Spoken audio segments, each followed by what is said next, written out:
Hey everybody, welcome to the NEPA Scene Podcast, the only live streaming face-to-face arts and entertainment podcast covering northeastern Pennsylvania, offering a true alternative voice in local media. We're coming to you from the NEPA Scene studio underneath Center City Print in downtown Scranton. I'm Rich Howells, the founder and editor of NEPA Scene. Summer Costco is behind the scenes in the producer's chair. And tonight we're here with Justin Troutman and Tyler Bednash of new Scranton alternative rock post-hardcore band Sunblush, and Dan Rosler of Scranton indie rockers Esta Coda. They're playing a Thanksgiving weekend show together at Mutant Brewing this Saturday, November 29th, with Permanence and the Broke Pines. So in Sunblush's first interview, we're talking about how they recently came together, what brought Justin out of musical retirement, and how things may have changed in the local music scene over the years. Playing their last-minute debut at Union Vapors 570 last week. What Esta Coda has been up to since NEPA Scene premiered their latest single, Escape Artist, last year, and what music they're working on now. A Fire with Friends, possibly last EP, released earlier this year. What we're thankful for this holiday season, I know, cliche, but nice way to end things, and much more. So please join our conversation with your questions and comments down below. We'd love to hear from you guys. Anything you want to mention, anything you want to ask these guys about what they're up to, or just as we get into the conversation, anything that you want to add about the local scene and maybe new bands you've seen recently that you enjoy, anything like that. We'd love to hear from you down below. We'll get to those later on in the show. Before we dive in, just want to thank our sponsor, Center City Print, who provides us with this great studio space. You can use promo code NEPA Scene in person or online at centercityprint.com for 10% off. Center City Print can bring your ideas to life in 3 locations: Scranton, Kingston, and Hazleton. These one-stop shops are locally owned and operated, offering high-quality printed products, copy and custom print services, and design solutions to help you, your small business, your nonprofit, your band, your photography, your art project, or any venture thrive. Visit them now at centercityprint.com and use promo code NEPA Scene online or in person for 10% off. Stuff like this now. Try to show off the new docks, I'll show off my big feet. Made in England, these ones are. These are my New Balance skate shoes. They have a skate team now. You're on a skate team? No, New Balance. Do you love them? Are they nice? They're really They're one of my Yeah. clients. Pardon? New Balance is one of my clients. Really? Yeah, let me know if you need anything. I very well may. I do. I want new stuff. I'll hook you up. So I'd like to start by letting you introduce yourselves and give us a little background on who you are and what you do. Cool, yeah, I'm Justin Troutman. I sing and play guitar in a band called Sunblush. I'm Tyler Bednash. I also sing and play guitar in a band called Sunblush. I'm Dan Rosler. I sing and play guitar in Esta Coda. Yeah. Oh, and A Fire with Friends, but in another new project, but maybe we'll talk about it. But yeah. All right, yeah. Yeah. I do not sing or play guitar. in any of those Are you things. sure? Yeah. I feel like I barely do, but Likewise. Oh, there's times yeah. You do now. you gotta fake it till you make it. It's like 92% looking cool, right? I think that's the newest research shows that. Yeah. Yeah. Can you tell us a little bit maybe about your previous bands before this one? Yeah, so I haven't been in a band in quite a while, but previously I was in a hardcore band called Trainer Dance Party that was pretty short-lived, They're but so good. I'm serious. That band was so fucking. that so band good. was so fun. I mean, we that was probably like 2005 was the last time we ever played together. We did one album called "You Haven't Lived Until You've Experienced Giving a 95-year-old Woman a Barium Enema." At the time, we were kind of combining like hardcore with like metalcore and a little bit of jazz, and then we break up, and that sound actually became very big, so we kind of missed the boat on that.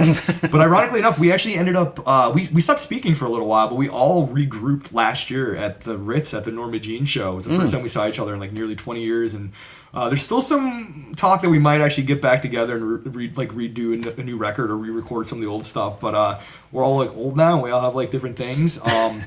Before that, I was in a little pop punk band called Lame Neighbor John when I was in high school, which lasted quite a while, and that was a lot of fun. And then the last project I actually ever did was just a kind of a solo thing called Beach Muscles, which is on Bandcamp. It's a cool record.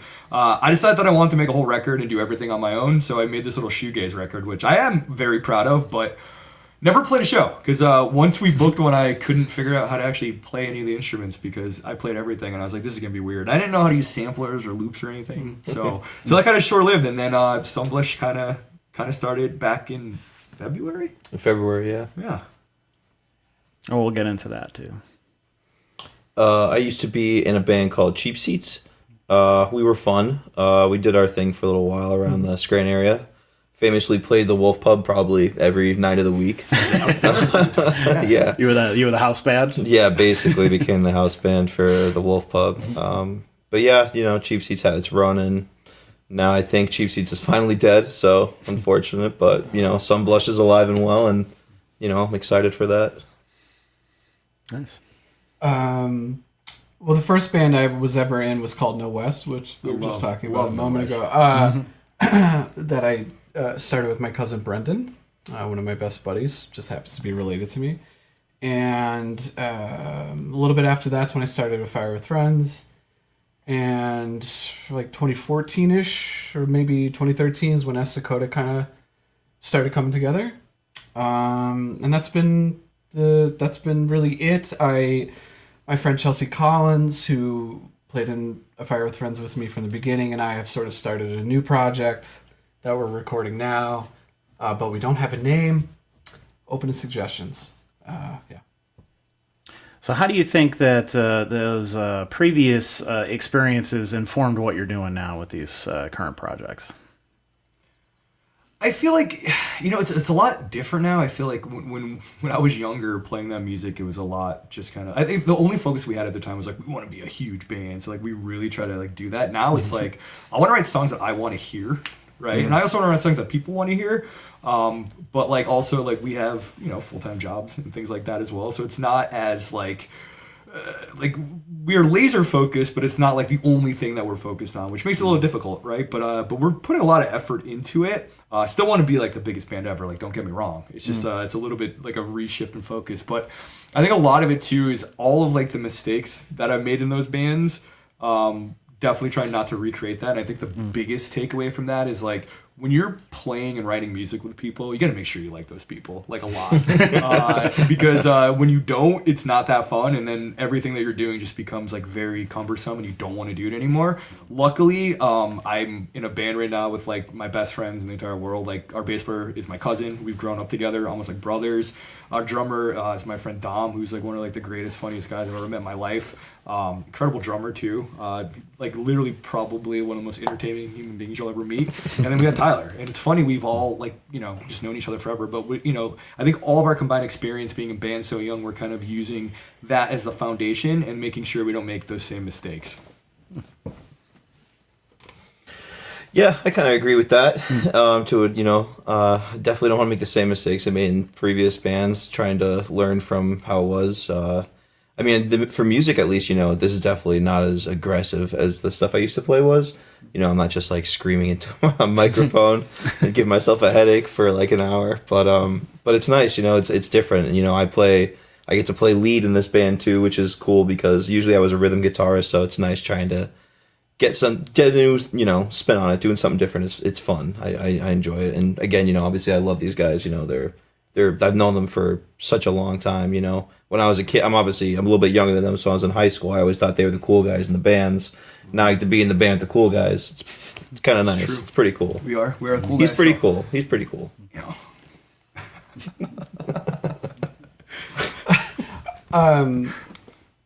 I think their answers apply to me as well. I think sometimes I was just trying to think. I was sitting here trying to think of like what my answer would be, and it sounded like every idea was almost feeling like it could apply just to like a romantic partnership. Yeah. Like, communication's really important. And, huge. Yeah. But yeah, I think like any other experience in life, you do something wrong and you learn how to not do that wrong thing the next time, and I think my overall. What you said really resonated with me about the point of like when you start, like, oh, I just want to be this big band. I want to do. But at 30, like right now, I'm just happy that I still have all these people who want to play music at all with me, and I just try to be really grateful for that. And that's kind of freeing in its own way. Yeah, it would be awesome if some opportunities showed up, but I've sort of accepted that I'm just going to be stuck doing this regardless because I just can't not do it. So yeah, it's very enjoyable. I'm going to be reflecting on this question for like the rest of the night. What have I learned and from these past experiences? A lot, but a big one that I totally slipped my mind, I think, is like being open-minded. The other projects I did were so like laser focused on being a very specific sound and a very specific aesthetic, like that was so meticulously planned in my head. Like I needed it to be exactly the way I wanted it to be, and that sometimes doesn't really clash well when you have other strong figures in your band and they want to do something different. Like Liam Neighbor John's a great example. Like we eventually broke up, changed the name, and then during that, like I hated it, and I was like, I can't work with these guys anymore. And then that's how Trainwreck came. The drummer and I started that band, and that was the vision we wanted then. And then when that started changing, I was like, well, I'm out of here. And it was because like I wanted it to be what I had in my head, and like that's a weird thing to do, but now it's like we're not doing that. And it definitely works having that creative like freedom and have like everybody can add to the plate, right? It's like very, very fair, but also like it's way more fun now. It's really fun to not be so like tightly wound and like laser focused on like, no, it has to do this. No, like when we play, we have to wear this. We have to do that. Like, which just sounds ridiculous, but like I grew up in the 90s like idolizing like, bands and magazines and like being like, they look cool. We have to be cool like that. And like, yeah, it's part of it, but like that's not really the goal anymore. Your point about being friends to like the people in the band is like, that is so crucial. I've just gotten really lucky that for the most part, every person has been, a best friend that I've enjoyed making music with, because it is hard, because there might be like, I don't really care for that part, or, that chorus could be better, Exactly. Yeah. And if it's coming, so again, I guess that communication becomes crucial then, but, and flexibility and openness, but also just knowing that the person making that suggestion is like your best bud and isn't trying to like be a dick or anything, but is also caring about making it the best it can be. And nailed it. That's exactly right. Yeah. It very much is like a relationship. So, Justin, when you first told me about this, you said you were coming out of musical retirement, so to speak. Yeah. So, when did that retirement start for you, and why? Like, why take such a long break from this? It's weird. I have always just loved playing music, and like I stayed heavily involved in music, but I think 2012 was probably the last time I really did anything, and that was that like one project that I did, and I had a lot of fun doing it. But then like after it was done, I was like, well, there's nothing I'm gonna do with this. Like, what's the point? And then also it was just really hard to find people to play with at the time. But then I had an injury, and I broke like essentially every bone in my left hand. Oh wow! And like there was a lot of like physical therapy and a lot of recovery and a lot of surgery. So I was always kind of like in a cast, and I was like, well, I can't play now, right? And then eventually, once it was like healed, I would like couldn't play like I used to. So that kind of like took a toll on me to the point where I was like, well, what's the point? Like, I don't want to fucking do this now. Like, this sucks. So it kind of like led to like almost like a depression. I was like, I don't want to create anything. Like, this sucks. And then I kind of just like went down a different path and like focused on like a career and doing things like that. And then I just really was like, what? I think I'm done with this. So like there was probably a good decade where I didn't even pick up an instrument. I was still like obsessed with music and still like, nerding out over records and telling everybody about them who would listen, but I just like, I'm never playing it again. But I would support all the bands, and like, seeing all of my friends be in bands that I actually really like, not just because they're my friends, I was like, oh, this is awesome. And like there was always a little bit of like, man, I wish I could do that, but never like begrudgingly, right? So but then I was like, you know what, I'm done. The ship has sailed. I did it. I played shows. It was cool. We made records. That was cool. But I was like, you know what, I'm never gonna do this again. And then here we are. So what was the impetus for this project, and how did this all come together? Yeah, that's a really cool story. I'll actually started with Tyler mostly. Actually, there's a couple. I'll give my version, and you could give like your own version. So I back in like January, I was like doing dry January instead of like hanging out at like bars like I was doing all the time. I was just kind of like hanging out at home, and I was like bored. And then one day, it was like a Wednesday, I went down to Voodoo to James Baird's open mic night, which, every now and then I pop into, and I was just hanging out, and then I ran into Tyler. who I hadn't seen. I think the last time I saw my God. Tyler was in Bethlehem. It was at a Bright at a Eyes. Bright Eyes show. Yeah. And I was hammered. Yeah. And then I ran into him, and he was like, So was Connor Oberst, probably. he was actually. I was gonna make that. That was a really rough show. But then he redeemed himself this last April. He's like sober now. It was a great show. But I was talking to Tyler, and he was like, "Yo, I might start playing music with your cousin and Dom." And I was like, "Oh, crazy." And then kind of, I was like, I'd be down to like trying that out. And then I was like, and then in my mind, I'm like, it's probably not gonna really happen. I'm like, but it'd be cool to do. So if it does, it does. If it doesn't, it doesn't. And then, like a month later, I was like, you know what? Fuck it, I'm gonna do it. So like I ordered a new guitar, a new amp, a bunch of pedals, and then we kind of just started doing it. But I think it all started really with a Facebook post, right? Yeah. It was. I was real feeling a certain way, I guess I should say, about the world, and I was like, man, like, we gotta start a band, and like we gotta do something, like we gotta say something, man, we gotta change it, and it's impossible to start a band. And number one, it's impossible to find a drummer. That's the hardest thing in the world, is to find a drummer. Yeah. So I posted it, and a couple people responded, so I was messaging some people, and then Dom responded, and I was like, Dom's a drummer. I was like, perfect. And like, I love Dom, like he's a nice, he's always been such a nice guy to me. So I hit him up, and we were like, yeah, let's practice. And he was like, oh, I told my buddy John. And I was like, oh yeah, like I know John too, he's a great guy. So we started we had like one practice before. I think it was like a test before we like there. Yeah, before we even had you come up, we had like one practice and worked on like one song, and it was like a sludgy, like hardcore song. So that was almost what we were gonna do, and just I think Justin came up and he was like, I have this one song actually. We were like, this is way better. This is way cooler than what we're doing. So yeah, but yeah, Facebook status. I really will say started it. definitely, like, I feel like the glue of that was like really Dom. Like he was like eager to start playing drums, and like he's also a guitar player. He builds guitars too. So like the dude's like really well rounded, but like he pretty much was like, yeah, I'll drum, and he has a practice space, and like honestly, it's been like a very like motivating like environment for us to create. And again, like I went up for the first time, and we just kind of like screwed around. And then we wrote, like, it's one of my favorite songs. We wrote like this song doesn't really make any sense, but somehow we wrote it in like an hour, and it's like now like our best song. It's like pretty much instrumental, but it's not. There's like one verse, but it goes all over the place. It's like kind of like psych rock, but it sounds like Sonic Youth and Dinosaur Jr. And then we kind of just did that, and then honestly, like I think after that, like songs just started just coming together. Like I mean, we're writing a lot now. But yeah, it just kind of like clicked. It's like when it clicks, it clicks. And it took like 20 minutes to be in the same room for us to be like, okay. But then like all the equipment that I bought, I tried to go cheap. I was like, oh yeah, this won't do. So now now I just rebought all this gear. So now we're just like throwing money into it. But like, I will say this, the one thing I don't miss, and if anybody like wants to start a band or wants to start playing music again, guitar pedals will like ruin your life. I swear to God. They will ruin your life. They will ruin your bank account. You're going to want to buy all of them. And then when they don't work, you're going to be like super pissed off. And then you're going to like reconfigure it, and you're going to change your pedal board. You'll sleep. You're going to wake up in the middle and be like, oh, my pedal board, I got to do this to it. And it's weird. And like right now, like my order, what do I want my chain in? You know what's funny is like my board doesn't make any sense because it's like 6 fuzz pedals. Yeah, it's like 6 fuzz pedals, a reverb, and then like I think a phaser. Yeah. But I actually think Doug from Built to Spill has like a very similar. Yeah. Like it's all the same pedal. I kind of did that. So if it works, it works. It really does work too. Like that was the thing.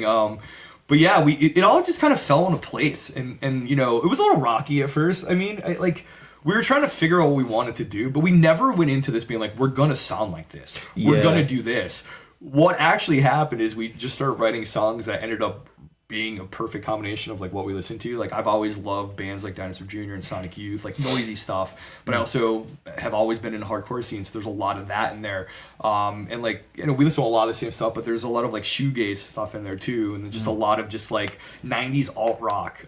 So it's really just like, I like to explain it like we're playing guitar music. If that makes sense. So when people ask, it's hard to like really say it. And then when you try to explain it, they always like name drop a band that usually I hate, and I'm like, yeah, I guess it's like that, which I need to like stop doing. I saw your story about that and laughed. It's the amount of times I've had that happen, I was like, that's what you got from that? Yeah, that's always the funniest thing. Like, sure, that's... It's like, do you have... And then I go home, I'm like, I'm gonna go shoot myself. Yeah, now. like, what? See you later. It's just so bizarre. Like, is that how others see me? Like, Dude, it actually kills me. But like sometimes people like we had when we played last week, a bunch of people like named bands that we sounded like. I never thought of it, and I was like, I kind of do see it. We got Me Without You was thrown out at us, and like Interesting. I see it. I think a lot of the like vocals, AB Life? Yeah. Actually, like I had to go back and listen to AB Life, and honestly, yeah, there's a lot of AB Life in our songs, which makes That's sense. cool, yeah. Heavily influenced by it, for sure. And it's really cool when people do say things, and then you actually listen. You're like, wait a second, they are right. But some people are like completely out of left field, and it's like, what are you talking about? But it's cool because I think also what we're doing is like, we obviously have a very specific sound, right? Like all of our songs sound like, a cohesive band, but there's so many elements that we are like borrowing and pulling from different genres that like it just works. And I think a lot of what we do too is like heavy distorted fuzz and like noise, and we turn that into like a melody. And I think we do it pretty well. Yeah. One of our songs that we're gonna close with it this Saturday, by the way. It's called Super Drugs. Tyler wrote this one. It's like my favorite song to play, but like the end of it is like 20 minutes of just noise. There's like police sirens, and there's like an Allen Ginsberg quote playing in the background. But it like after a while, I think it's so loud that there's like this thing that happens with decibels reach a certain level where you actually hear them differently. And I think that's what a lot of shoegaze is pushing for. That exactly, type of yeah. thing, And that's something that I stole from a band called Swans. Michael Girard is like a genius, and they're actually the loudest band in the world. Apparently, they won some Guinness Book of World Records. Do you win that, or do you get like a fine for that? I just saw them in like July, and it was wild. It was loud. He like flipped out on stage, but anyway, I could tell that story forever. But anyway, sorry, I just went off on a tangent. You're back. You've come back. I've rebooted. Welcome back. I'm actually an AI robot. It's God. wild. I'm not. I'd be way smarter. Now, was this, you said this was kind of a subconscious thing of where the sound kind of went in terms of, kind of jamming it out and figuring out like, where it was? Is that maybe from some of the, not to psychoanalyze, but like the influences of, the bands that you listen to and things like that? Or is it more of like I want to make this very different from what I've done before? Or I think part of it is kind of like, some of the songs Justin like had written for like years, right? He had some songs written for like so long. So he was like, well, I already have it. Like, this is the song. This is the rhythm for it. So it was like, all right, well, like, how can I add to it? I don't want to just play the same thing. So I was like, oh, I'll just play little stuff over it and like add to it. And like that kind of helped shape it a little bit too. But yeah, we never once were like, all right, we're going to sound like this. We were like, let's just play, let's just see what it sounds like. Do you like this riff? Like, yeah, this is a cool riff. Like, all right, sick. Let's do it, And like the cool thing is like some of the songs like there are ones that I've written a long time ago, and like they're the core of the song. They've changed drastically, but like they've like evolved like so much. And like it wasn't just like I played something different on guitar, Tyler had a guitar. Like some of them was like Dom's like, check out this drum beat, and that became like the song. Then I'm like, wait, we have to reconfigure this because like that sounds so good and it works. So it was a lot of that. But like one of our songs called Seed I wrote it when I was like 13. Probably 13 or 14 years old, about a girl, and I still love that song, and somehow I remembered every lyric. We never did anything with it, and I was like, wait, this sounds really good for this like riff. And it's funny, the riff that I played, John's like, wait, I wrote one the other day, and he played it was exactly the same thing. So we somehow like had the same idea before even doing it. Wow. And like it just kind of happens like that, like. And I think like a lot of it, there's definitely influence from some of our older bands in there too. I think she's like, that's what we knew. Yeah. But it's also just so drastically different, right? And I think the big thing too is like that we try to do is like keep it as simple as possible too, right? Like we could overcomplicate all of our songs, and we kind of were for a little while at the beginning when we were writing, and then it's like, wait, let's just strip it down and then build and build and build and build and build. So it's been like a very rewarding experience, kind of seeing how all these things just kind of like grow organically. And it's cool because we're not like sitting there being like, it'd be cool if we did this. It's like, this is what we did. Or like hams, for instance. The hams, yeah. When we like rehearse, we practice, like we record everything so we can like listen back. Also, it's good for us to remember if something cool happened, like to add it. But there was a part at the beginning of the song, it's like a clean intro, and his pedal was still on, he accidentally hit it, and it made this like crazy like noise, and he just said sorry. But like, I was like, that sounds so cool. So that's now part of the song. Like, it was a complete fuck up, but like, it is now in the song, and that's my favorite part of the song, and it just works. So it's just like taking everything from around us and like putting it into that without like taking it too serious, and And then when you actually listen to lyrics, our songs are like incredibly depressing and serious. I feel like we have like 8 songs about like the most depressing things that have ever gone through. So it's weird. There's also like that too. It's like when we like perform them live, like some of those are painful, but they sound fun. And that's fun. the main. Oh, we're tricky. We're semi-charmed lifing it. You know, that's and it's like this song's not happy. We have a lot of those. I probably need to get a therapist. Hopefully he doesn't watch us sleep. I was just beat me to it. One of their song titles. Why don't you tell what's the song title? It's called My Therapist Watches Me Sleep. So it's not that he doesn't have a therapist. He just wants one who's not like got a baby monitor on it. Yeah. I don't think anybody would want Just to see if you have any like nocturnal emissions. Like what are we watching? A live stream. I'm not gonna say. It's funny though because my MySpace username used to be Wet Dream War Machine. Mine was Scuba Diving Rules. I've never gone once in my life. I had a friend who went scuba diving and he got the Bends, which I thought was just a Radiohead album. I was just gonna say the radio. No, it's like if you like take in too much oxygen or something and you go underwater, you could like die. Oh, yeah. When you come up through that. Yeah, he did that. He's alive. He's fine. Oh, I don't want to try it. Okay, well, I was already not planning on it, but I'm actively avoiding it now.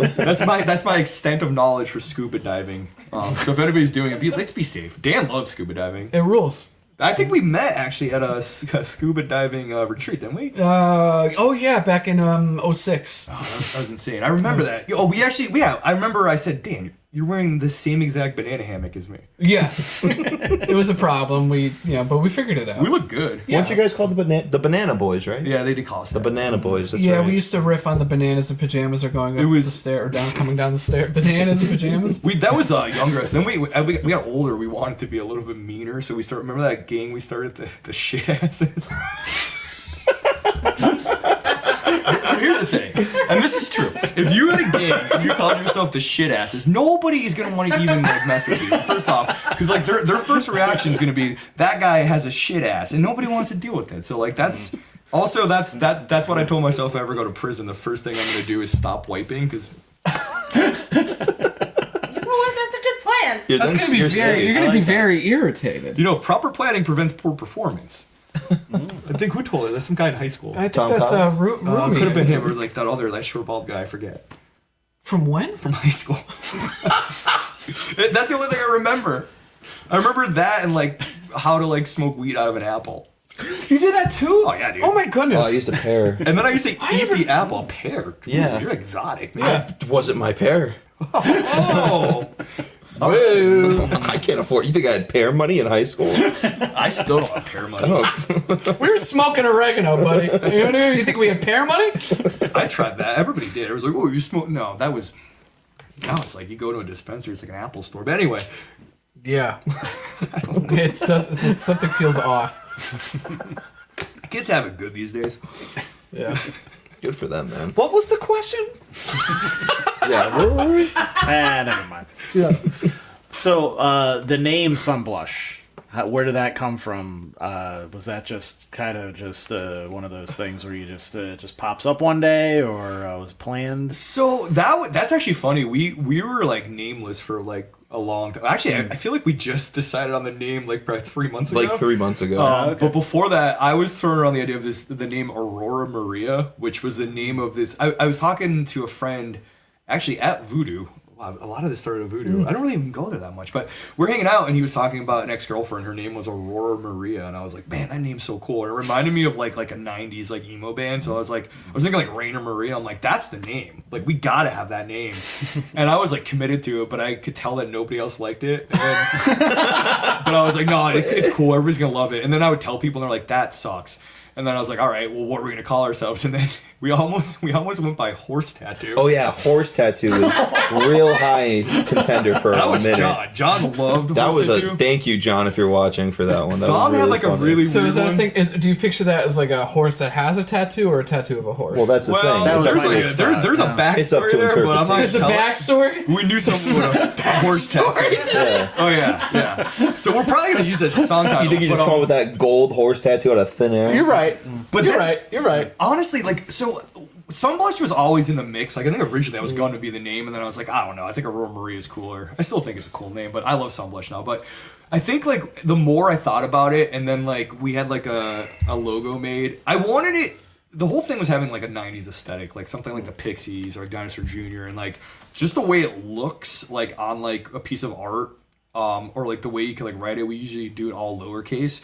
It just kind of worked, and I feel like it encompasses our sound because like a lot of what we're doing are like when you strip our songs down, even though they're fuzzy and loud and heavy, they're pop songs. So it's like kind of sunny and like poppy. And Blush just kind of sounded cool.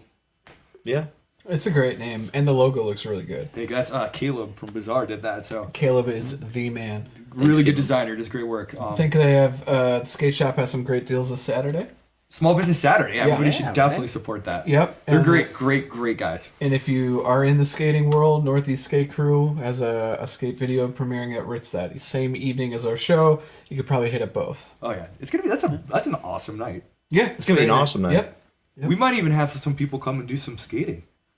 I don't know if that's true. I don't know if that's true at all. We didn't. I don't think that's true. Tony who Hawk's knows? gonna be there. Yep. The Hawk. Yeah, that's what they call him. Inside people call him the Hawk. Yeah. Actually, Or the guy that looked like Tony Hawk. oh, that's the thing. People always yeah. they see him and they're like, you look like Tony Hawk, and they never know it's him. He's actually in a commercial for like arthritis medicine. Now. I saw that. I saw that commercial. That makes I me went, sad. this is where we're at. I actually felt fucking depressed after seeing that. You know what's Not crazy? like it's fun. It's just like, oh my god, so that's where we are now. Like Tony Hawk's advertising, doing ads for arthritis. for arthritis. Like, Honestly, that is kind of our goal. Is to like have our music be in like a commercial for like okay, For arthritis. arthritis. Specifically. I wasn't Try to get sure. other I was like people to moving. be Tony Hawk, to have arthritis. Well, my goal personally is to be Tony Hawk. I'm not anywhere near it. Me neither, but there's still time. I don't even know how to skateboard. I think I already have arthritis. I don't know if I. Oh, I have don't know it, how yeah. much time I have. I don't think I could skate a half pipe. I couldn't skate. I could skate a half with my eyes closed and my ass glued together. Well, it's been a great night. See you Saturday. That doesn't even make sense. Speaking of Saturday, Esta Coda is headlining, correct? Are we? Yeah. Yeah. You are at the top of the bill, Oh, so yeah. I assumed, right? So you guys have been around for 13 years now, I think it was. Something like that. Yeah. Oh God. I did your first interview back, I think, at the Keys. And is that the when we one first started. we were talking about at the big? Okay, I won't go there. All right. Yes, we've always tried to go to Rich for everything. So thank you, Rich. Yes. So you have the 3 Ps and a full-length album on the way. Yeah. Still in the works. So how does that feel looking back on 13 years of it now? Well, it makes me feel all kinds of things. Namely, like freaked out that happened so fast, which is not like it's such a like everyone talks about time being this bizarre thing, but yeah, and once you go through it, it's very wild. It's been a great ride. I love those guys. They're super dear to my heart, and Jay's kids and my kids are best friends. So like it's been an amazing ride. And I think this full length is, I guess, aside from my kids, the thing I'm most proud of. Like, I really am excited for that to come out. I don't think we'll ever do any better than it. So, Well, so NEPA Scene premiered your latest 2 singles, Happenstance in 2023 and Escape Artist in 2024. So what have you guys been up to since then? So if you want to read about all that, you can go to our site and check it out. There's plenty of articles on those. I think just trying to finalize the release. So it's been, the whole album's mixed and mastered. Vince Ratty he mixed it, so he's done, well, his discography's great, but like he's done like Circus Survive, Quicksand, he did the last Brand New record, and then William mastered it. And so it's everything is done. What we're doing now is trying to film 2 more videos, and we've got the cover art figured out. It's just a matter, it's fine-tuning the the last stuff. And also kind of like we've never done a vinyl thing. I've just once in my life I just want to have that. But everything's expensive. Everything is expensive. Yes. So and like everything's totally self-funded, and it's taken us a while because we're crazy people and take too long. But also like it's different than like, you know, if you're a band with some label money, maybe you get a week to a month to go just and bang it out. But it's like you got to work with somebody else's schedules, and so recording took a little while. So I feel very antsy. Like I want this to be out, but it should be pretty soon. I was hoping this year, but I'm not sure because we have to figure out some of those things I was talking about. Filming the last couple videos, figuring out how to fund vinyl without going broke, and just just fine tuning some things. So 2 more singles and then that's it. Yeah.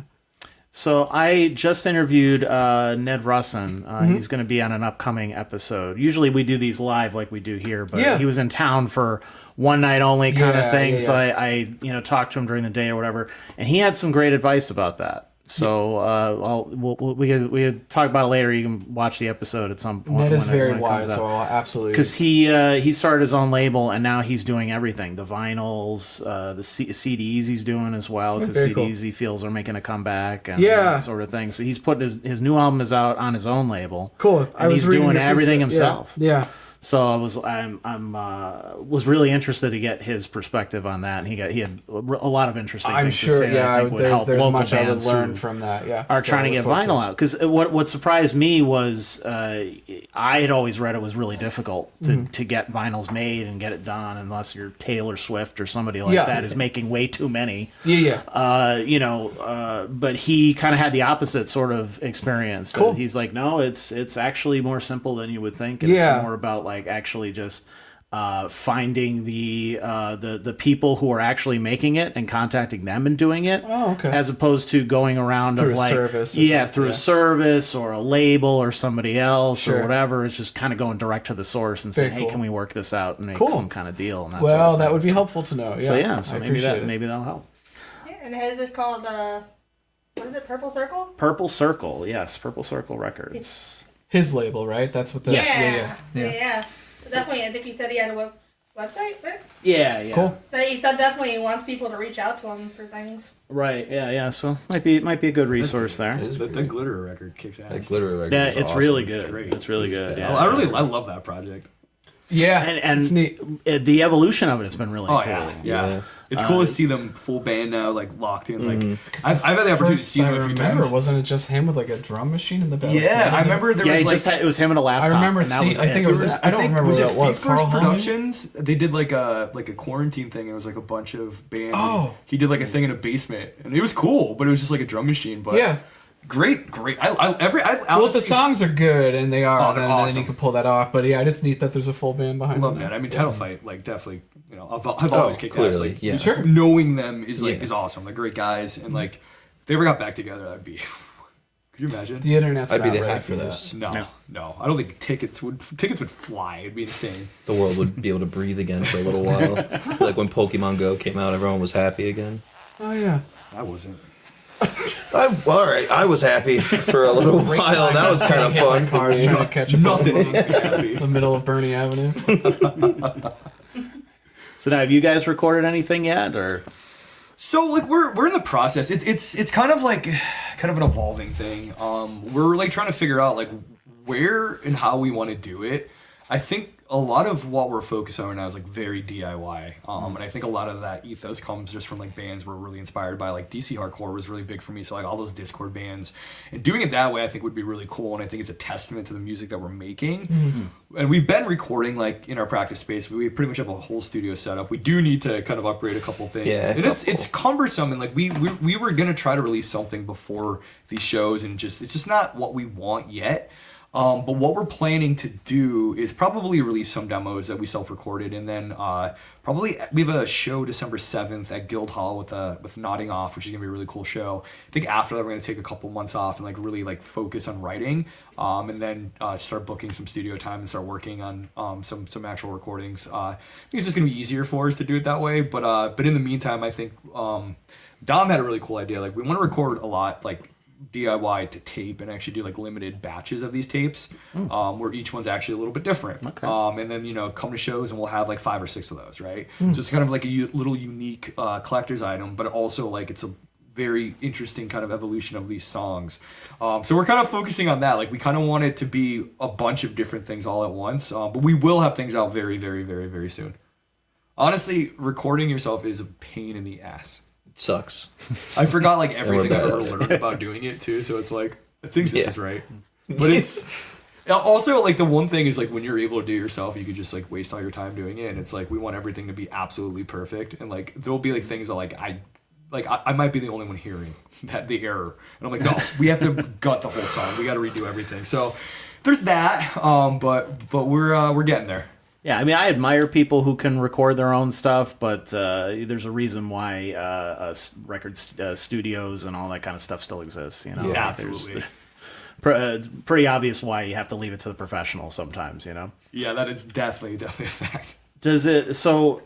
And I think you guys have kind of. I think your excitement about this kind of answers this question. But having done projects, particularly you for doing Cheap Seats for so long, does it feel like starting over in a good way or a bad way with this? Or like the best way. Yeah. It feels awesome. Yeah, like it's not even like really like it doesn't feel like starting over as much because like. I don't know. I don't feel like I lost anything by Cheap Seats not being a band anymore. I mean, obviously I did. I lost, something that I truly like. I loved so much, but like it was definitely like it's still a chapter. It's not like it went away. It's like there's the music's still there.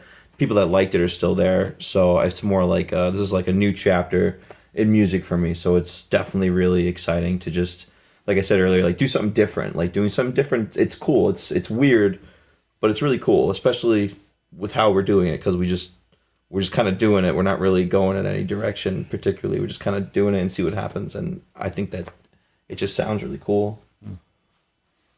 Yeah, Sunblush was kind of supposed to make your live debut at Mutant Brewing this Saturday, which we'll get into that. But you ended up getting onto a show sort of last minute at Union Vapors in Dixon City last weekend that was raising money for Friends of the Poor.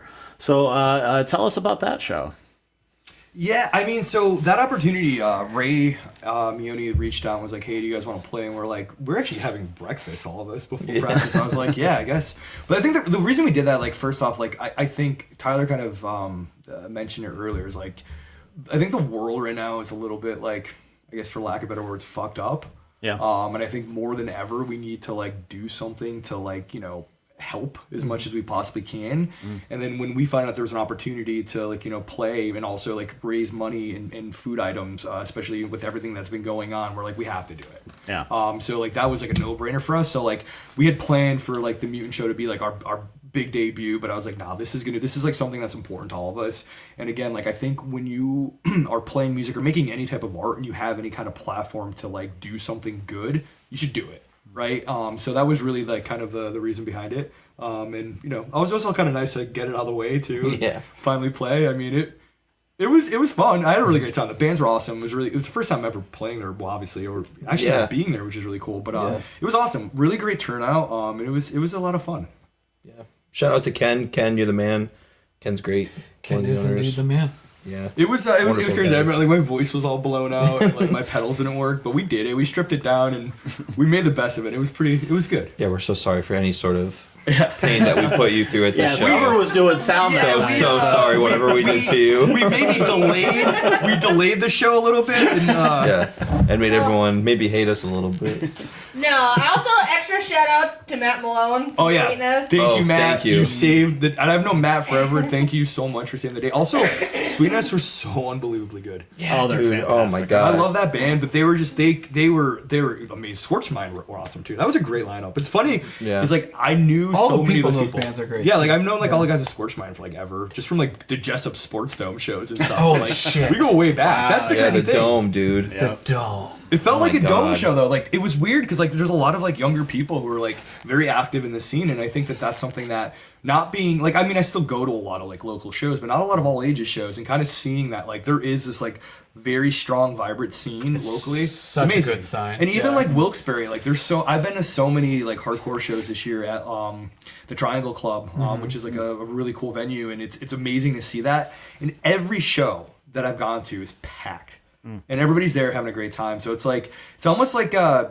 don't know if it's like a resurgence. I don't know if it was always like that. I just kind of was focused on like, bars. No, I think it comes away. I mean, it becomes challenging when there's a drought of all age venues. Yeah. Usually that's when bands kind of have to resort to some of the things we had to do ourselves growing up, like VFWs or renting a hall yourself. Curry Donuts parking lots. Or Curry Donuts I remember parking. seeing like Turnstile play there. Yeah, but isn't that cool as hell? It's like, amazing. isn't it cool that like, I don't know. I appreciate that that's an option. And yeah, it's tough. It is. Yeah, I mean, I think that it comes in waves. I think big time. It's cool as hell to see, man. It's just like, I mean, I remember like being that same age and doing the same thing, and it's just like it's cool to see that continue on, and like it's crucial to me because it changed the trajectory of my life. Like if I didn't go to see Melded, like with Ed Kuzo's first band and or Lame Neighbor John at the same show, dude, actually falling down the stairs, first, like all of those bands, like that was. I went, oh, this is what I want to do with my life. Yeah, that's actually funny. My first show ever, we weren't even really a band. We kind of started a band. Lame Neighbor John started as an idea, and Ed Kuzo was doing a show at his garage. And James and I were like, yo, we need to play that. That's going to be like the event of the year. It's so funny I played a show there too. We wrote like 2 songs or each 30 seconds long, and we didn't have a drummer, but like we were probably 12 or 13. We're like, we'll meet a drummer at the show and he'll just drum for us. We're like, yeah, duh. So we go, and this kid went to high school with, I can't remember who it was, he's like, yeah, I drum. He was lying. So he comes up and he doesn't know what he's doing, and like we play like one note and like the bass string broke, and James like berated the audience, threw the bass across the room, and took off for hours. Never saw him again. That was our first show, and then I was like, we're really embarrassed. We should probably start a real band. And then we like really like learned how to actually do it, and it was amazing. But I guess honestly, all of this I'm gonna have to give credit to Ed. Yeah. Also, I think you were feeling sort of anxious about Sunblush's first gig. Compare that to what you just talked about. Oh yeah, that was rough. With that first gig. I mean, it was funny. There was like videos of that. Like there's a VHS somewhere, and it's like the funniest thing ever. It was like I remember I was wearing very long shorts that almost looked like capris. Apparently that's what stayed with you. Yeah. What you were wearing? I looked so bad. Like my hair was purple. It was. I don't even remember the songs. Like we didn't really have songs. I think like when we were supposed to actually write them, we just ended up going to like the convenience mart and eating frozen burritos. And we're like, yeah, this is like part of it. Like we're a punk band. Like, so my first band then, if we're gonna count that, it was All Ends Tangled, and that was basically it. Like we ate pizza. We talked about playing. Yeah. It was like I don't know if we really got it's crazy, but that's the thing too. Like seeing the scene kind of evolve too. Like honestly, what's really cool is like even though there's different bands now, everybody that was part of the scene, like going back like 10, 11, 12 years ago, they're still involved. Different projects. Like I think honestly Saturday is a really good example of that. Every single band have my friends in them. And like not only are they the greatest people, like these are like bands that I love, which is why like I picked every single one of them. And I'm really excited for that, but it's really cool to still see that support and that evolution. It's like nothing's changed, but everything's changed at the same time. But like it's just cool. Some things are nice. It's a wonderful thing. And even being here, like how many shows were played in this building that were like so like pinnacle. Like those River City Extension shows. Remember, I had like booked the Front Bottoms here, and then like they blew the Front up. Bottoms opened for us. Signed their record deal outside. Yeah, we were at the Banshee when they did it. Then we opened for them in New Jersey, and some of the Cops came. I don't remember if Cops came. Maybe that's been an unfortunate result for a number of shows. But then they blew up, took over the world. Yeah, it's crazy. Yeah, it was pretty cool. I remember Connor O'Brien when he was here for an interview about the Scranton Fringe. We were talking about because for those who don't know, the old Vintage Theater was right above us upstairs, and he had said the time that he had the Menzingers here, and there was so many people that the floor was physically bowing. Yeah. And he was afraid everybody was just going to crash 100%. through the floor. I know exactly what he's talking about. Yeah.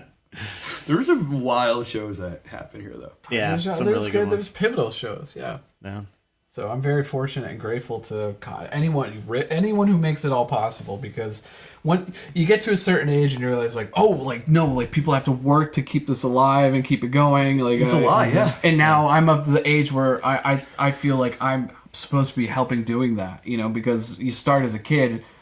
It's just, I don't know. You get to a certain age, like, oh yeah, all this could fall apart and if people don't actively That's the big cultivate thing. this. You kind of I think you get older too, you kind of realize like how much work is involved, not by the bands, like the venue owners, the promoters, like it's a lot, and it's amazing that like we have such a vibrant scene where these shows happen all the time. Like there's always something to see. It's incredible. Like I love it. So it's great being back, in the scene to like, take part of this and like, do it. And actually, it's like the first show I booked too in probably like 15 years. So, which like I remember being way more fun booking stuff and a lot less work, but we're getting there. Well, it's that generational knowledge too being passed down is so helpful as well. You know, for each because everybody coming up, like when I do like the open mics or I'm out covering shows, I'm like looking around and I'm like, they're kids. To me, they're kids. They are, yeah. You know what I mean? Like, even if they're in their 20s, you Yeah. know, to me, it's like they're kids. Yeah. So it's like, and to see what the kids are into and what they're following and things like that, and how one thing influences the next. I find that really interesting, especially, having been a reporter now for almost 15 years of covering this stuff and watching bands come and go and all that kind of stuff. It's been really cool to see. Like, oh, that band wouldn't exist without that band, and I don't think they even know that. Yeah. Like, I don't think they're even aware of that. Like, you get to see that you have this interesting vantage point where you could kind of. Well, there's like a Scranton sound and a Wilkes-Barre sound and things like that, and absolutely. I think it just gets passed down, and I don't know if anybody really realizes it half the time. Yeah, probably not. Yeah, I mean, because our sometimes we're aware of the influences we wear on our sleeves, and sometimes we don't even realize it. So yeah. So I also want to talk about. Well, you had mentioned earlier that you also played Union Vapors earlier this year with Chelsea. So that's a new project of some kind. Yeah. I've always liked the having something like A Fire with Friends in Esta Coda, so that if I wrote a song that didn't fit that one, but I really liked it, it might fit that other one pretty well. So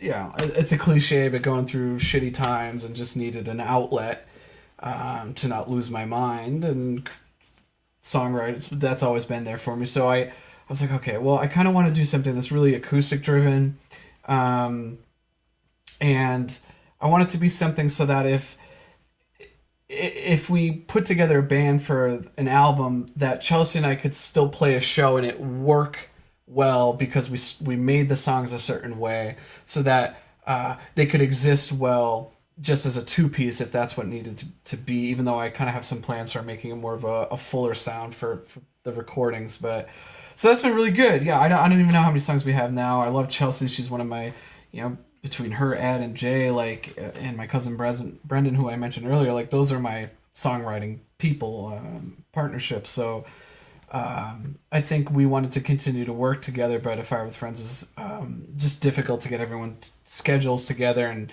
there's a certain amount of freedom of just being like, let's just start fresh. There's no expectations. Like, we don't have to, let's just see what happens. And it's been really fun and enjoyable. So, yeah, our first gig was at Union Vapors, and because I was like, we got to get this first one out of the way. Something's going to go wrong, so we've started recording. We don't have a band name. I'm just kind of having fun doing it without putting too much pressure on myself. Have you considered horse tattoo? I hadn't until, look at here, John Mahalik. I will make sure horse tattoo lives, my friend. All right? Just saying. I mean, if you're not going to use it, although maybe you should tell me the story after to make sure I'm not. I will. It's a good one. It involves crying too. It involves crying. All the best stories. Not that much about horses, though. Damage. Oh, there's like very little horses in this. Yeah, very little. I somehow I had a feeling there was, yeah. You know. Yeah. Oh, God. So that's something that maybe we might see something come about next year. Yeah. Okay. Yeah, I just talked to my friend Tim about possibly doing some drums. I reached out to my friend Jerry Connor, who you guys know too. Of course. What's up, Jerry? He's probably not watching. Yeah, kind of just like piecing together some people to put together, I guess, a full band sounding album, but something that will work well if it's just acoustic, because that's how the songs were born. That's my hope, is that because sometimes you play an acoustic set and you're like, oh, this is fucking weird and hard, like because the songs weren't meant to be. So I kind of wanted to flip that and just I don't know. I think I was just listening to a ton of Elliott Smith too, so I was just like, I want to double my vocals and pan them wide and all these doubles on my guitar. Is like I guess I had the opposite of Sunblush of like, I know this is what I want, It's not staying that way, but that's how it started. Yeah. So for those who aren't familiar, could you tell us a little bit about A Fire with Friends, which is probably your longest running project at this point, and what kind of made you guys slow down and eventually kind of stop at some point? A Fire with Friends is a band of mine that was born on the Lackawanna River Heritage Trail. With my friend Ed and Sophie and I were playing some music and decided, hey, we should let's do this as a band.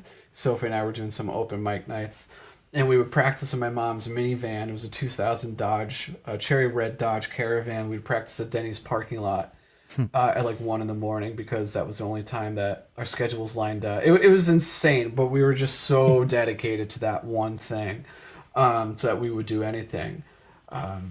There was a point in my life where I had a band practice every night, and sometimes they wouldn't start till midnight, and it was just, I don't know, if you're younger, you can do it, and it was driven, everyone's passionate about it, but that band has fluctuated between 3 to 8 members, and we put out 3 EPs in a full length, and then did a split EP with Sweetness, and then we put out an EP that earlier this year. To the extent that we slowed down, it's not because we don't love each other or anything. It's just life happens. I've got kids. Mike's in Elephants Dancing. They're a great group. They're very busy. They do a lot of stuff. Chelsea was involved with a bunch of projects. Saskia was in every band in the area at one point. So I just think the scheduling and so it's not like the band parted and we've never officially broken up. I think we could pick something up if we wanted to, but I was just kind of I'm going to start exploring this other thing with Chelsea now because I think it'll be easier.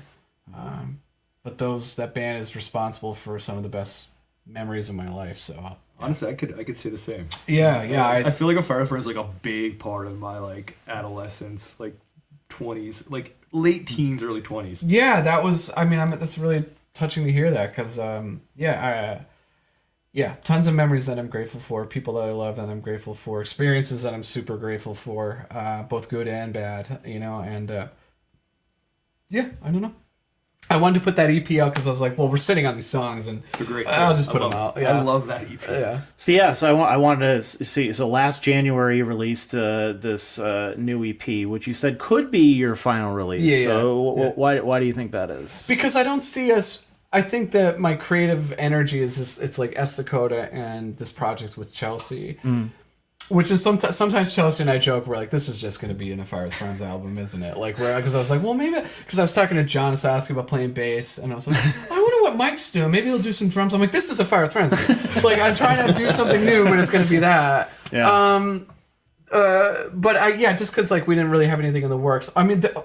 There are a couple songs that remain unfinished, that are recorded. I just have to put vocals on 1 or 2 that maybe that'll come out sometime. But we just don't have any active plans to do anything. That's why I was this might be the last, because I don't see us writing soon to record something. Well, since that might be the case, I was wondering if you'd like to do one of the segments that we do here, since there's only 4 songs on there. One of the segments we do on the podcast is called The Breakdown, where we go track by track on an artist's latest release to hear the inspirations or stories behind each song. So this could be about the lyrics, the composition, the recording, all of it. Whatever you want to share that you think is the most interesting thing about that particular song. You want to do it for this one? We have 4 songs. Yeah, I'm trying Since to there's remember only what 4. the titles of them are. I have them for Do you. you really? Could you go through them? That's what this is all about. Yeah, I read them off, and then you can tell me a little bit about each one. Okay. All right.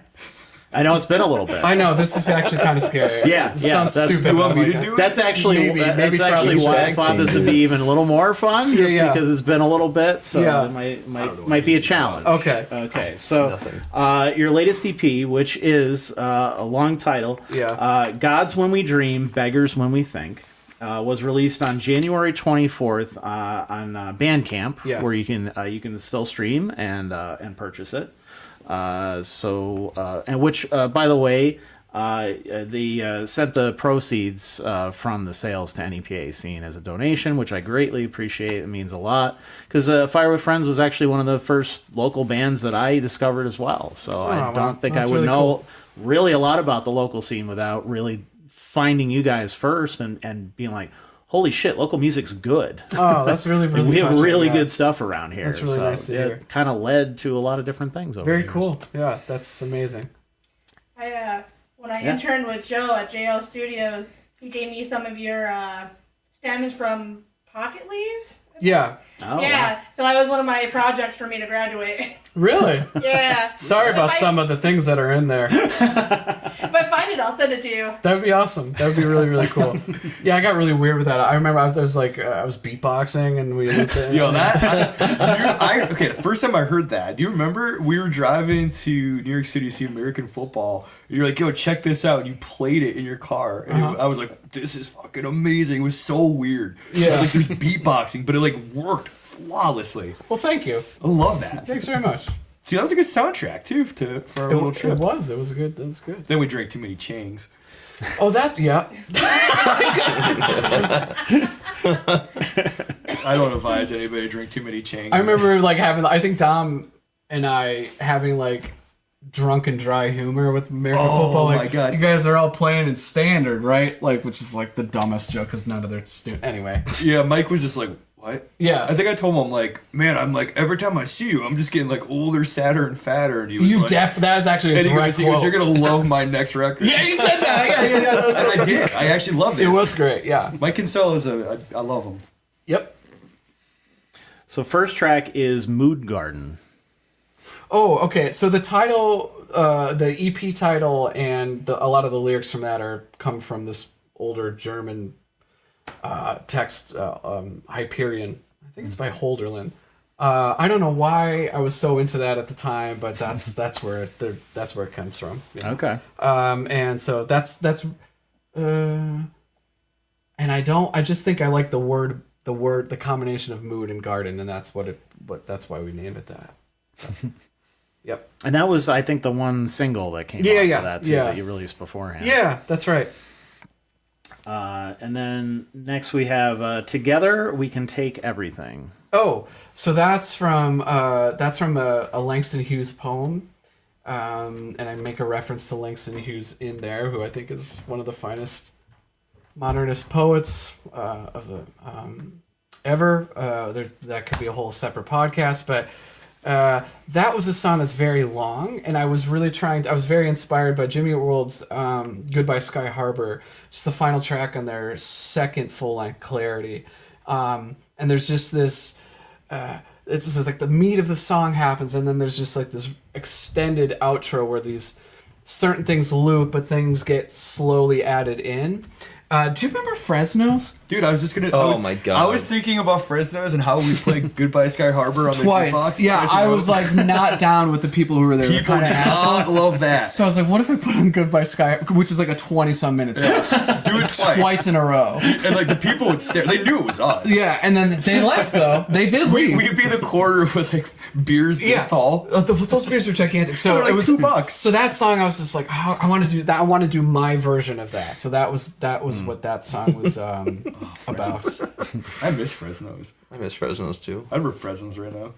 I'd rip it. I have to go play a bunch of Blink-182 songs. Otherwise, I would go rip some Fresno. But they're gone though, man. Now it's just a micro town. No, I know that. Well, also the establishment would need to Remember that exist. An embankment. We would just stare at that embankment and be like, "That's crazy." Yeah, I had a lot of existential crises at that. And now it's a hotel. Yeah. They Yeah. leveled the whole thing. But is the embankment? Because we needed Oh, it's another there. hotel in Dixon City. We didn't Well, have enough For no there. one to go I- to. Yeah, exactly. Like Who- it's that's the empty thing, I'm all like, the time. who's Like, staying all what of is these this rooms? for? Who's traveling Is there to really Dixon demand City? for all of this? Be like, duh, dream destination. Fucking Dixon City, It's dude. beautiful. Oh, sweet There's Christ. Wegmans. There's Barnes and Noble now. Yeah, we could go there and be pretty close to Scranton and just be fucking depressed about it. Sweet. I can't wait.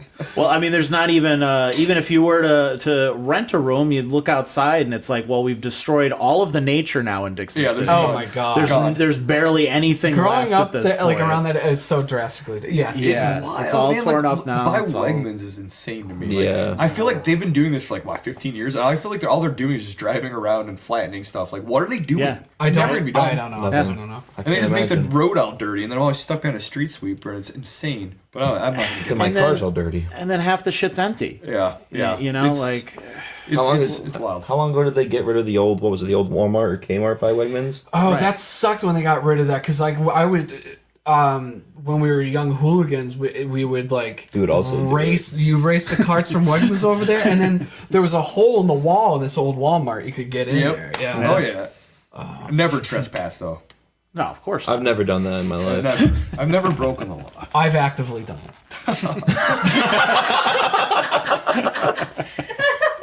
I also climbed up the side of the Nicholson Bridge a bunch, which apparently is like a $350 fine. Oh, if they catch you. If they catch Just don't show the kids this podcast. No. I know. I've told them some of the things. So I was like, why would I tell them that I climbed up the pipe outside of JCPenney to get on top of the Viewmont Mall because I wanted to see if I could. Terrible decision. One, to do that. Two, even worse, arguably, to tell your children about it. So, yeah, I gotta think twice. But yeah, what's the third song of this? Tell me. You're teaching me. Comfort the Crown. I don't know. It's like next. Yeah, I'm trying to remember. Oh, I'm sorry. I don't know. I think I was pissed off about Trump. Or something. Like the Crown, this king's piece of shit. Yeah. I think that's what was the inspiration for that. That sounds about And right. this minor, trying to do like a Beatles thing in it. Yeah, that was what that song was. And then we have Directions to the Moon, Open Your Eyes.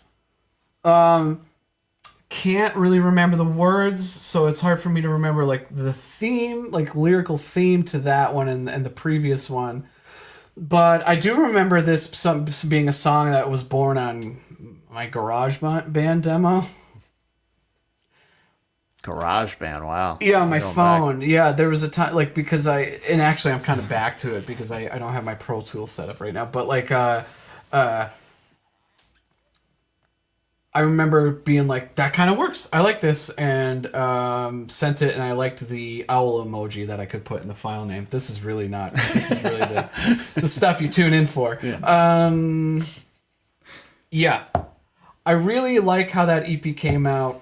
I'm sorry I don't have many more this is going to suck too because I'm like, I'm going to go listen to that now. And I'll be like, oh, I could have said this. Everything's going to come flooding back to me. Yep. So I maybe I'll write under the comments, or I'll write a comment underneath. Aha, this is what this was about, you know? I love it. Yeah, we should do that. Future podcast. Yes. Maybe when this Esta Coda album that We you've would been love to be teasing here. for Yeah, a that very would be long time wonderful. it comes out. So speaking of which, we have this show coming up. It's Esta Coda, Sunblush, Permanence, and the Broke Pines. at Mutant Brewing in Scranton this Saturday, November 29th at 9 p.m. So how did this show came about? You said it was kind of just kind of you putting everything, all the stuff you love together? Yeah, so it was, we were like obviously gearing up to start playing shows. We had one that was supposed to happen on November 5th with a band called Liquid Mike, who were great. Just saw them on tour with Military Gun, which I heavily recommend this band. It's incredible stuff. But it kind of fell through. So I was like, man, I really want to get a show like in before the end of the year. I feel like that's like just like we're ready. And I was kind of thinking about it, and I remembered Steve at Mutant was like, yeah, if you ever like want to play, just let me know. And I was like, that's a good idea. So then I was like, you know what? It'd be cool to do this around Thanksgiving, right? Like collect all of my friends who are in bands, book a show, do it at Mutant because he said we could use it during Thanksgiving weekend. I'm like, that could be like the most fun ever. So I literally texted Steve. He's like, yeah. And I was like, all right, that was easy. And then I think the first person I texted was you. Mm-hmm. So I'm like, Esta Coda has to play this. Because like Esta Coda, like I'm not just saying this, definitely like one of my favorite bands from this area. If not like just one of my favorite bands in general. Like I think King Bitter is like one of the most brilliant songs I've heard ever. It's true, man. I've listened to it way too many times. But and then I was like, you know, love Esta Coda. And then I was like, who else can we get? And I was talking to Sean from Broke Pines. Originally, we were going to do a surf band, but then he was like, no, let's just do the Broke Pines, which I love. Yeah. They do a replacements cover, so I'm really stoked about that. And I want. Okay. It's good. I wanted to cover that same song for a long time, but now I can't because they do it and they do it so well. They do it so what am I well. gonna do? What am I gonna do? I know. We should all cover it, actually. Yeah. We should do we should all cover it on Saturday. We'll have our own versions. But then I asked Sean. And don't acknowledge it. No. Just do it. Just like but don't. Yeah. Actually, it was Sean's idea to get the show together that day. He's like, we should do it on the 29th. I don't think he realized it was like Thanksgiving weekend, and I was like, it's gonna be tricky. But we ended up getting really lucky with that. And then Permanence, I mean, I've known Scott for forever. We've had a lot of really hilarious times in our youth. And I was like, this is a perfect like match. These are like all of my friends. The only thing that like kind of sucks is that like we only have a few hours. I would literally book so many other bands. Originally, I had Alma Mater was going to play again. Wow. They're going to do like another little reunion. And then James Barrett was going to play. And then I was like, wait, we have like 3 hours for the venue. And I'm like, that's like 7 bands. I'm like, that's not going to work. Yeah. So I kept it kind of as is. And I think it's really cool. And I mean, like, what's a better time than Thanksgiving to literally play a show with your friends? And like so many people are like in from like out of town. Like, it's going to be a really great turnout, I think. And just like, I think just like sharing a stage with like people I love so much is just gonna be like a lot of fun, and I think that's like the reason like we're doing this, right? Like, so like it's cool. I'm really excited for it. The Mutant Brewing also has a new stage now too. Yeah, full stage. It's really nice. Yeah. So they have a full stage LED screen behind it. So we have lighting. We're gonna have some cool graphics on the LED screen too. That's gonna be a surprise. I actually have to follow up and make sure that's done. But we have sound by Ionic, which is gonna be really cool. So it's gonna be a really great show, and it's $10 only, which is great for like, you know, a whole night full of music. I think they also dropped a new beer. I think it's called like California Sober or something. I don't think it has weed in it, but it might. Come Saturdays, cool. find out. Yeah. I hope no. Yeah. So like I was like, this is gonna be like such a great time, and it's funny because like I have like played with all these people at some capacity, or book shows with them in different bands, and just like always kept in touch. Like we never really stopped. So like being able to do this all together, and like ironically enough, I've known Dan like I don't even know how many years, 20 years? About 300. Well, technically since birth. Actually, yeah. So we actually may be the first friends ever. Not ever, but we were born. Of all time. This is a true story. very first. We were born the exact same day, the same year, at the same hospital. Yeah. Oh shit. We discovered that. We almost fucked up coming out of the womb, both of us. Yeah, we did. Yeah, we both had like horrible like birth defects. I guess not defects. Well, yeah. Yeah, pretty much. We'll let the audience decide if. So like, there's like a good chance that we were like in that little like incubator room, just like high fiving and being like, Yeah. "Yo, you want to play a show, Mutant 2025?" talking about Cap and Jazz. You probably like, "Yo, you like math rock?" Yeah.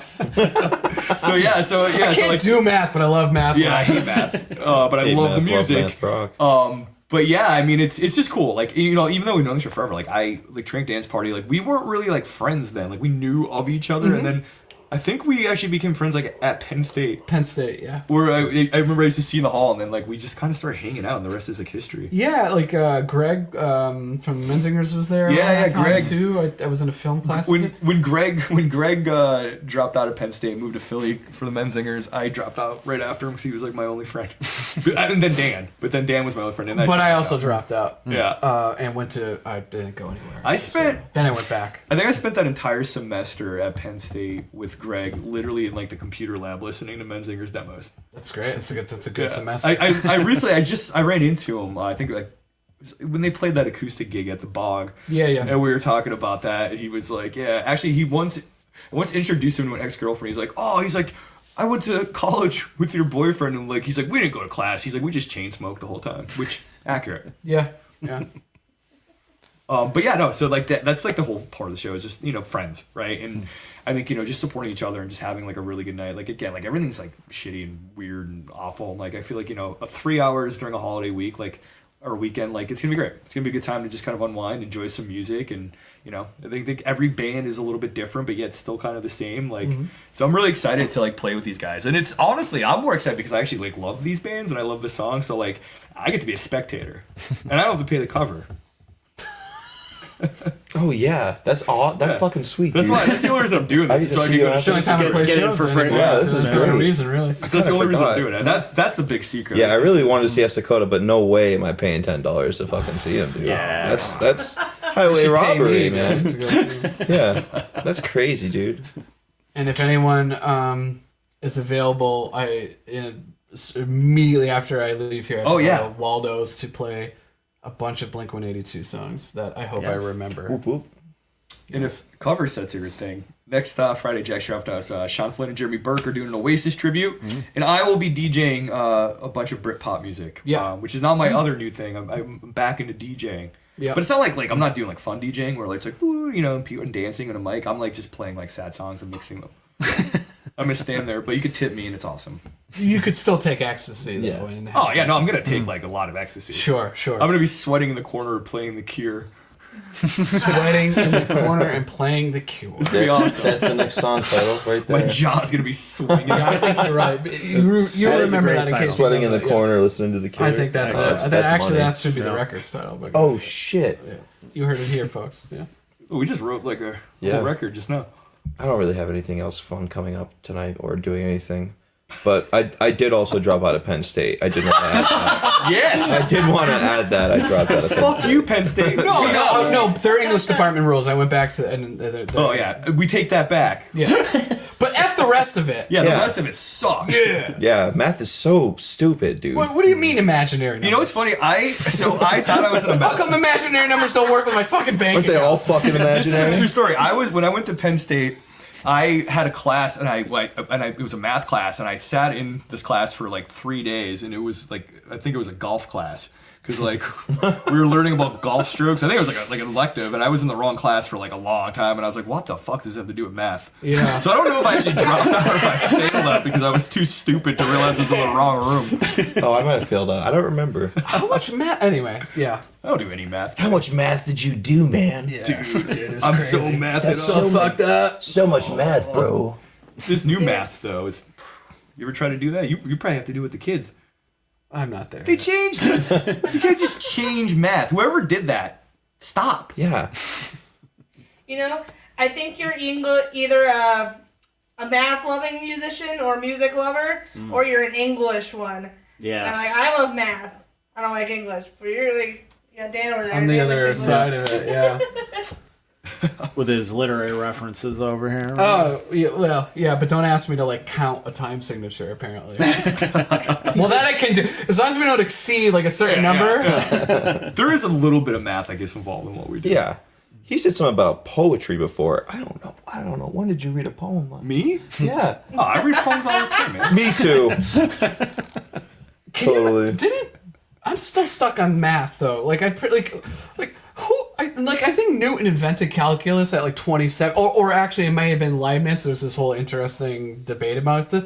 Like, He had nothing else to do with 27 to fucking ruin future people's lives and like with all this calculus. There's nothing going on. Do we even like know if like math is like accurate? Like somebody like said like that's the answer, but like how the fuck do we know if that's true? Oh no, let's not accidentally start it. Yeah, no, I've been thinking. It makes you think though, huh? Yeah. I always just thought math classes should just end at a certain point. Like, why did we have to have them in every single grade? It's like, once you reach a certain point, it's like, this is all the math that I'm going to need for the rest of my fucking life. Exactly. Everything else after this is this superfluous shit that just makes me feel dumb. Yep. Like, how am I getting straight A's in everything else? No problem. But these math classes, I am just like banging my head on my desk. Like, I just do not understand these concepts at all. And it's like, none of that helped me in the future. Not one bit of it at all. I've never used a Pythagorean theorem in my entire life. So, like, why? After high Why are we school. torturing ourselves? Why are we torturing our kids car doing would this? start. So you use the a squared plus b squared equals c squared? I had to figure out that thing. I think my trig final in high school, I was so out of it, I just wrote AC/DC for every AC/DC.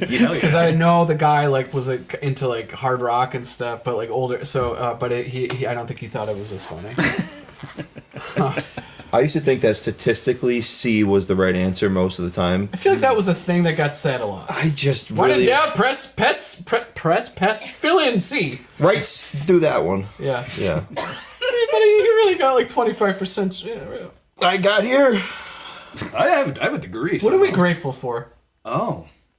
Yeah, you want to get into that? We just throw that right out there? Yeah. I don't have a degree. Because I want to say not math, but go ahead.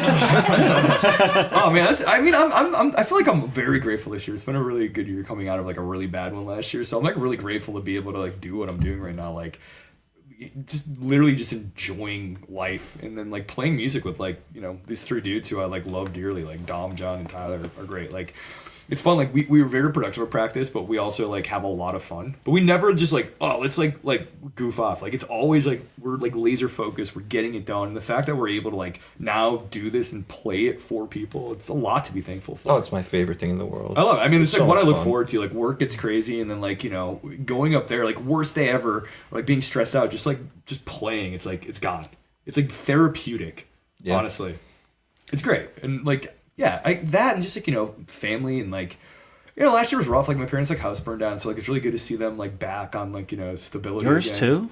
What's that? Yours too? Yeah. Because that happened to my parents Yeah, as well. I remember that. Yeah, Jesus, what a so nightmare. that was a wild year last year. So that was like a lot of like rockiness. There was like a lot I'm of so other sorry to things. hear that. Yeah, I'm sorry to hear that too, man. It was crazy, but like now that things are like kind of, you know, back to normal, like that's a lot to be thankful for. It's good to finally be able to like, I guess, breathe, because it was like heavy. Weighed heavy down, and like there was just so many other things that went wrong. So I think just like being able to bounce back, but also like finding like my passion again to do this is incredible. I'm super, super thankful for that. I'm also thankful for nerds clusters. You ever have those? Dude, no, they're fucking good. I don't understand. They're fucking nuts. They're from like fucking space, good. but anyway. Dude, man, if you never had a nerds cluster, like it's like a party in your mouth. I'm pretty. It's like, you know what it is? It's just like a cut up nerds rope, but it's in a ball. I think I've had them. Yeah, they are very good. No, if you had them, you'd remember. You would know that you had them. Right? Okay, I mean, They had spooky ones for Halloween. They didn't taste any different. But they were scary. Yeah, I was scared of them. I was scared I ate a whole bag. Yeah, I was terrified what was going to happen to me. What my doctor was going to say after I ate the bag. No, I don't count that as real food, so it doesn't, like, it's not no calories or anything like that. I don't think that's how it works. It's like whimsical. I like how you live. Dude, I live Moss, you know? Live Moss. I'd go for some Taco Bell. No. Well, speaking of the 90s, I had one of those, the Chihuahua, a stuffed animal from Taco Bell. And Oh, hell yeah. Paw, and he's like, yo quiero Taco Bell. You know, I love Taco Bell. I had it the other night, and this is my complaint. It was so wet. Everything was wet. You ever get like Taco Bell and it's just wet? Because it's too hot for too long in a thing. I fucking hate getting wet food unless it's soup. Like, don't do that to me, Taco Bell. I don't. I have to pee so I'm bad. not thankful for Taco Bell. Anyway, I'll stop now. Hey Tyler, what are you thankful for? You can go and come back, Dad. You know that, right? I might go and come back. Well, no, I'll sit for the answer. Okay, I'll be so fast. I'm so thankful Can't wait for the for I don't know. The beginning of this year kind of sucked for me. I'll be honest. It was pretty rough. I had a lot of really not good times with mental health stuff, but through a lot of work, I am feeling really good again. So I'm pretty thankful for that. I have a great partner, Maddie, who really was there for me. So I'm very, very thankful for her because I definitely wouldn't and couldn't have gotten through without her. Love you, Maddie. I'm thankful for this dude. I'm thankful for the guys in the band making music. So it's making, it's just, my life's just been getting better. I've been happy. I've just been so happy. I'm just thankful that I'm happy and that the people in my life that have helped me get here are still here in my life. Yeah. And I'm thankful for being on this podcast. This is really cool. I've never been on a podcast before. So, cool. Thank you for that. Thankful for that. Thankful for Dan. Thankful for... Glad to share a couch with you, pal. Yeah, this is a nice couch. Thank you. Yeah. It was a bitch getting it in here. I can only imagine. Bet it was. How did you get it through that door? I don't even want to know. Math. Yeah, fuck. Math. Dimensions. Pivot. Pivot. Is that There's a lot of It's a pivoting. Friends reference. Oh man, I just Friends referenced it. It's all right. We'll forgive you this It's one. all right. I'm going to take your cigarettes off you, though. Oh, and I started this. Yeah. Which means you have to answer it. Yeah, I don't want to be boring and give like such a but truly, healthy family for the most part, friends. I really, the older I get and the more precarious things feel, I am super grateful we're all here together. It sounds like a lot of us, the three of us had kind of maybe an awful end to one year. So I'm very grateful to Jess Reese, who's helped turn some shitty things around for me, for my kids. The fact that people want to play in a band with me still, with my goofy songs, that people will go see them. These guys, you, Summer, for running sound and being funny and a good pal. The scene as a whole, and modern plumbing. Like Oh, the that's a good magazine, one. or No, I'm gonna go peek. There's a magazine? I don't know. I'm gonna go Oh. peek. Yeah. If there was a plumbing magazine, And then I it'd guess probably I called It'd be that. called Modern Modern Plumbing. Plumbing. Play Yeah. Tom We might be sitting on a gold Yeah. mine, bud. Modern Plumbing? We're going to capitalize on that. Sunblush is dead, man. Modern Plumbing is in. That's a cool band name, though. That is a Modern great Plumbing? band name. Yeah, we have a whole list of cool band names. We might end up changing Sunblush. John and I have been writing like a list of band names for probably 10 years now. I think Maddie has the same thing. She has a list of band names she's had since like college. It's fun, but no, I feel like honestly, there's just so much to be thankful for. Like it's been really cool how like welcoming everybody is after like not doing this for so long, and like it's exciting. It's a little terrifying, of course. I think there's a lot of these songs are like deeply personal, so sharing those is always kind of like ugh. Because you take it more personally, right? Like you're like literally like saying all of these things that are like so deep. And then it's like, what if someone hates it? But Here's the worst thing that ever happened to me. Right. Hope you exactly. enjoy it. Yeah, exactly. It's like here's like all the tragedies that I've like endured in a beautiful song with a couple power chords. But it's like also like freeing, and it's really cool. And I feel like I'm just really like thankful to like just exist right now. And I think, and just kind of seeing, like, I always try to like maintain like a positive mental attitude with like everything I do.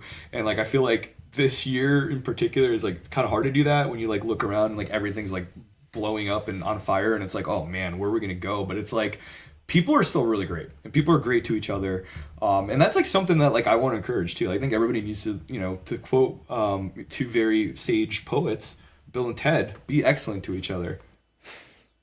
Excellent. I know poetry too, man. You're fucking smart, dude. You guys got big brains.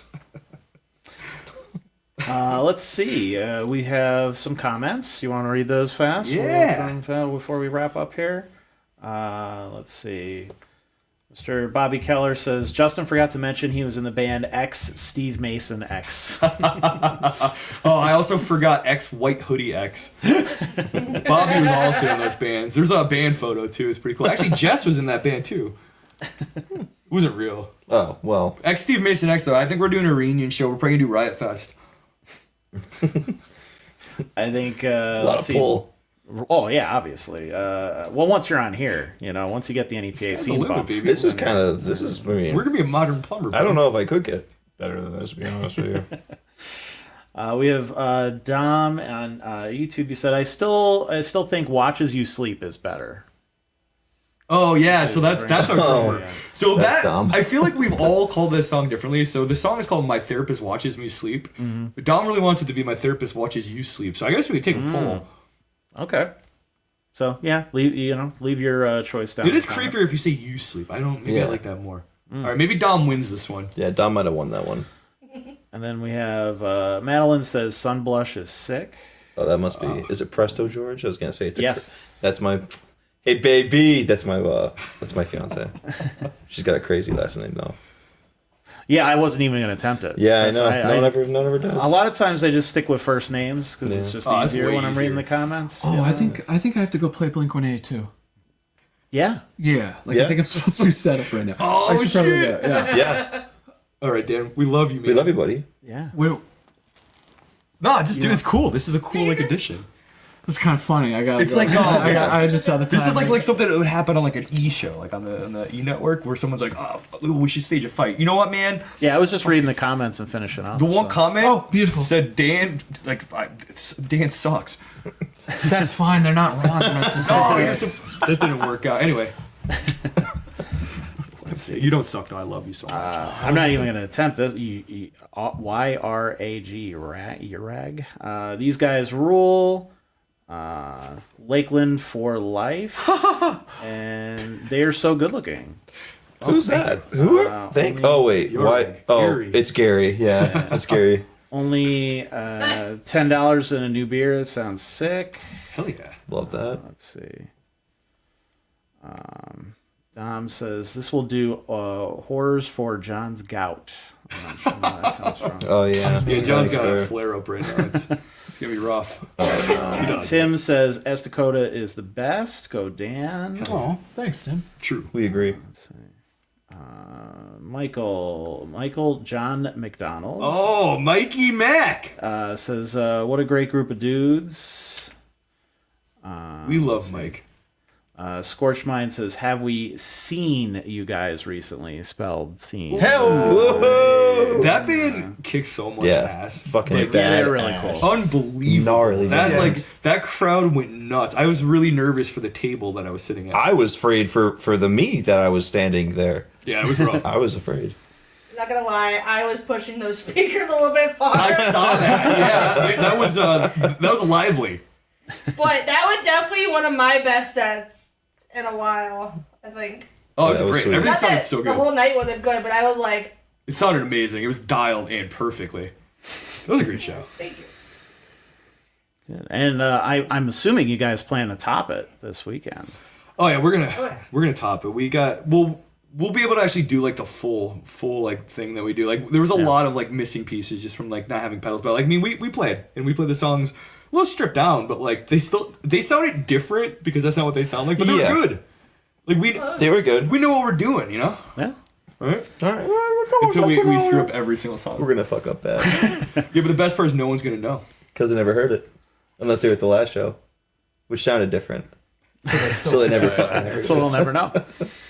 I'll put the flyer up on the screen there as well. That's a cool ass flyer. Oh, Yeah, Jake it Dermott, is. Dude. aerial ballet design, incredible work. Like one of my dearest friends, love him. Nice. Yeah, very cool. Is that Melty Grump there? That is a melty grump. I don't know why we went grump, but I love it. I had a grump button on, but it fell off in my car. I'm sorry. It goes on the back. I hope you find it. That stuff's hard to come by It's now. pretty cool. I know. I was trying to get. I know a guy who has a grump like full costume, but he can't make it. Ah, damn. I was gonna have him come like drive in on like an ATV and do a wheel. Oh my god, that'd be so sick, dude. I know. All right. Well, we'll let Dan go and we'll wrap up. Is there anything else you guys want to mention before you get on here? No, thank you so much for having us though. This Yeah, was like a thanks, really Rich. good time, and Yeah. really excited for the Thank show. you. Like honestly, like if you're on the fence, don't be, just come. There's some other gigs happening as well, but like this is the better choice, obviously. I mean, I'm probably gonna tell some jokes. Tyler's gonna play like a lot of guitar solos. The ones that are in the songs. Yeah, but they're gonna be really good. Dan's gonna be fucking incredible as always, which is amazing. And then, I mean, come on, like Esta Coda is like one of the best bands. Like that is That's very not nice of even you to say. not That's even what- hyperbolic. It might be slightly hyperbolic, but I No appreciate way. it. I saw bad bands, man. I've seen bad bands. We played. I watched us. Oh my gosh. But yeah, no, this is really great. Thank you so much. Thank you. You're welcome. So just to reiterate everything, Esta Coda, Sunblush, Permanence, and the Broke Pines will perform on the new stage at Mutant Brewing in Scranton on Saturday, November 29th at 9 p.m. Admission is $10 at the door. Esta Coda's latest singles, Escape Artist and Happenstance, are available now on all major streaming platforms. And as we talked about earlier, A Fire with Friends' latest EP, Gods When We Dream, Beggars When We Think, is available now to stream or purchase on Bandcamp. And look out for some stuff from Sunblush maybe next year. Yeah, honestly, probably soon. Very soon. Yeah, probably soon. I would say January. Awesome. All right. Well, thank you guys so much for tuning in and joining us in the comments. It's always great when you guys participate. So on that note, please like, comment, share, do all the good algorithm stuff so that we can continue to reach more people and then really pack this place on Saturday for these guys. So if it's if local music even remotely interests you at all, you want to, you don't even know who these bands are, you should come out. It's a great lineup. It's gonna be a lot of fun.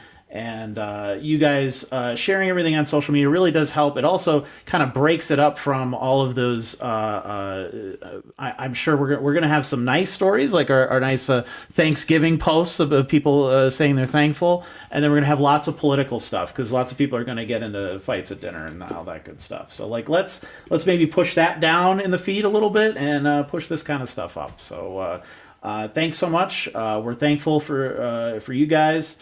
And we will see you here next Wednesday for another NEPA Scene podcast. Have a good night, everybody. Good night.